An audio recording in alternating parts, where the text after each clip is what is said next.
Yamaha R15M से मुझे ये उम्मीद बिल्कुल नहीं थी भाई। RS ने बहुत ज़्यादा इंप्रूव किया, मतलब टैंक में RS से ज़्यादा वाइब्रेशन R15 प्रोड्यूस कर रही है।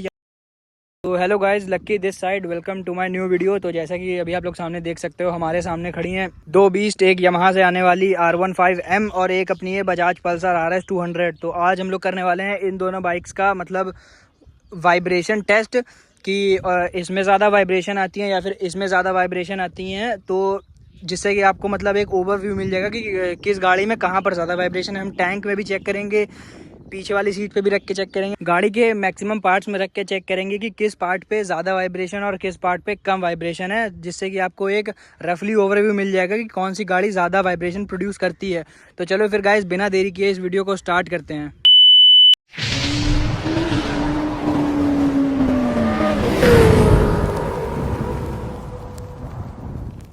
तो गाइस, जैसे कि एक हमने डिस्पोजल में पानी भर लिया, वो हम डिस्पोजल यहाँ पर हर जगह रख के चेक करेंगे। भाई ज़रा डिस्पोजल लाना यार। तो ऐसा कुछ डिस्पोजल में हमने पानी रख दिया। ये पहले टैंक पे रखो, पहले टैंक पे रख के चेक करते हैं, यहीं पर हाँ, पहले टैंक पे रख के चेक करते हैं वाइब्रेशन कितनी आ रही है, उसके बाद उसके टैंक पे चेक करेंगे। आइडल पे छोड़ देना भाई, स्टार्ट करके स्टार्ट कर दो, आइडल पे छोड़ देना। तो जैसे कि आपको दिख रहा होगा, वाइब्रेशन यार काफ़ी आ रही हैं। अब थोड़ा रेव करो तो कहो ये नीचे आने लगे।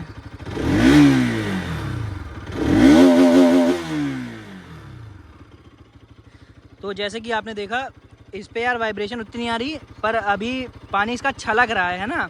रेव करने में वाइब्रेशन उतनी नहीं आ रही है। टैंक से मतलब ग्लास स्टिल है, हिल नहीं रहा, एक ही जगह रखा है। अब बात करते हैं R15 की। R15 पे आ जाओ यार जरा।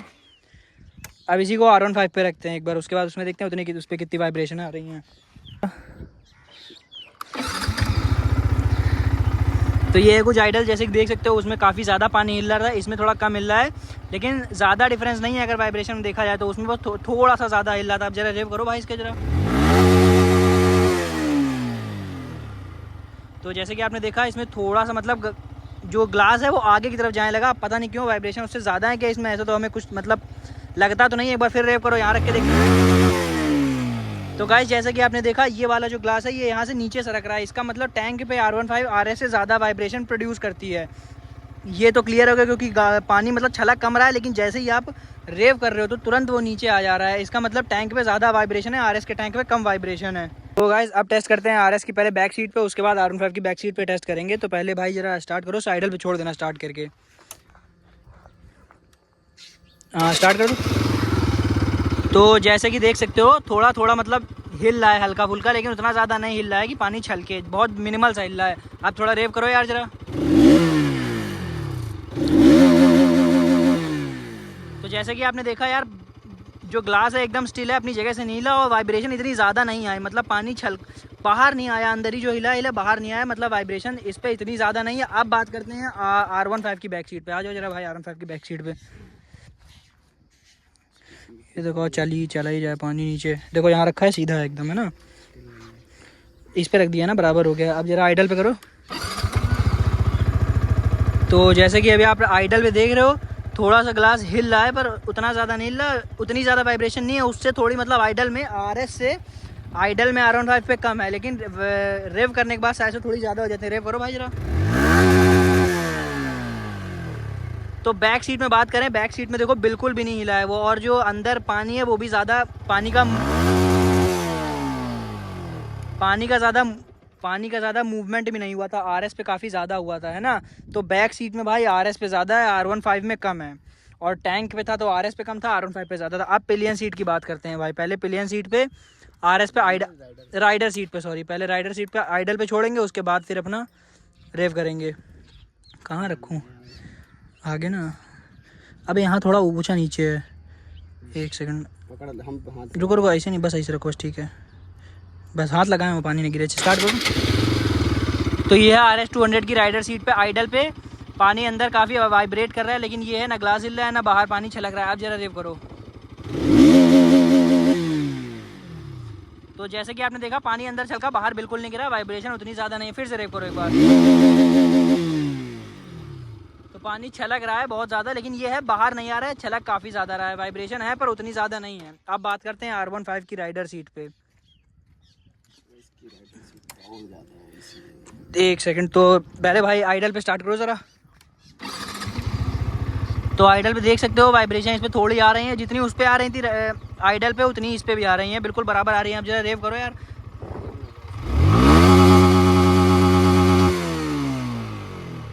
तो रेव करने के बाद कुछ खास डिफरेंस नहीं आया, जैसा उसमें था वैसे इसमें ही समझ आ रहा है, उतना कुछ खास डिफरेंस नहीं आ रहा है। उसमें हल्का सा कहो मतलब 19 और 19.5 मान लो, 19-20 भी नहीं, बहुत ज़रा सा फर्क है। वाइब्रेशन मतलब इक्वली है यार देखा जाए तो, बस टैंक में आरएस में कम है, R15 में ज़्यादा है, और पिलियन सीट में R15 में कम है, आरएस में ज़्यादा है। राइडर सीट में दोनों में एकदम बराबर है। अब गाइस हमने सोचा एक बार इसके लास्ट में ये थोड़ी सी जगह होती है इसमें भी, और जो जगह इसमें भी है, इसमें भी एक बार टेस्ट कर लेते हैं, क्या पता मेजर डिफरेंस नजर आ जाए, क्योंकि अभी तक तो भाई कोई मेजर डिफरेंस नजर नहीं आया। कुछ चीज़ इसमें ज़्यादा है तो कुछ चीज़ इसमें ज़्यादा है। अब एक बार यहाँ टेस्ट करते हैं भाई, ज़रा आइडल पे स्टार्ट करो। तो आइडल पे कुछ ऐसा है, मतलब वही है जैसा पिलियन सीट पे कर रहा था वैसा यहाँ पर भी है, हल्का छलक रहा है, मतलब बाहर नहीं आ रहा। आप रेव करो, हाँ रेव करो, पकड़ो, करो। तो गाइस जैसे कि आपने देखा ग्लास अपनी जगह से बिल्कुल नहीं हिला, बस ये है पानी जो है, पानी काफ़ी तेज़ वाइब्रेट हो रहा था, पानी पर बाहर नहीं छलका है, तो वाइब्रेशन इतनी ज़्यादा नहीं है यहाँ पर, मैनेजेबल है। अब बात करते हैं R15 की। आ जाओ जरा भाई, R15 पे रखूँगा इसे पहले से, हाँ सेटल हो गया। पहले आइडल पे स्टार्ट करना R15 पे। तो ये कुछ आइडल है R15 का, उससे थोड़ा स्मूदी समझ आ रहा है, उतना नहीं छलक रहा है। अब भाई जरा वो करो रेव। तो गाइस जैसे कि आपने देखा पानी पूरा मेरे हाथ में आ गया, और जो मेरा प्लास्टर है वो भी गीला हो गया, जो कि मेरा हाथ फ्रैक्चर हो रखा है। तो इसमें वाइब्रेशन यार पीछे बहुत ज़्यादा है, उसमें थोड़ी कम है पीछे, मतलब ये मानो 19-20 है, कहीं आरएस में कम है तो कहीं R15 में कम है, कहीं आरएस में ज़्यादा है तो किस जगह R15 में ज़्यादा है।